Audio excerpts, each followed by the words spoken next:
কালকে ছিল বুধবার, ওই জন্য আমি গিয়েছিলাম হাটে। আর হাটে গিয়ে প্রথমে নিয়ে নিলাম এখানে ওষুধ, আর তারপর চলে গিয়েছিলাম হাটের ভেতরে। তো এই রাস্তাটা পাকা করে দিয়েছে, এর ফলে মানুষজনের বেশ ভালো সুবিধাই হয়েছে। আর হাটে ঢুকেই প্রথমে চলে গিয়েছিলাম গ্রসারি বাজারগুলো করতে। আমরা এই দোকান থেকে গ্রসারি বাজারগুলো করে থাকি। আর শীতকালে মানুষজনকে কেন যে এত কালো দেখায় আমি জানি না।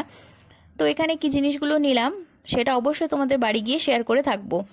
আর তারপর চলে গিয়েছিলাম এখানে ফুলের চারা আনতে, কিন্তু গিয়ে দেখি এখানে ফুলের চারা বসেইনি, তো নেওয়া হলো না। তারপর চলে গেলাম সবজি মার্কেটে। তো সবজির দোকানে গিয়ে এখান থেকে ফুলকপি, শিম, বেগুন কিছু কিছু সবজি নিয়ে নিলাম।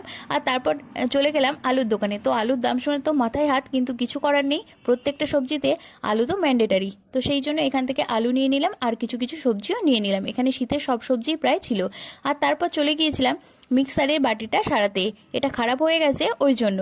তো তারপর দেখো বাড়ি এসে তোমাদের দেখিয়ে দিলাম কী কী নিয়েছি। আর আসার পথে দুটো গাঁদা ফুলের চারাও নিয়েছিলাম, এটাতে কদিন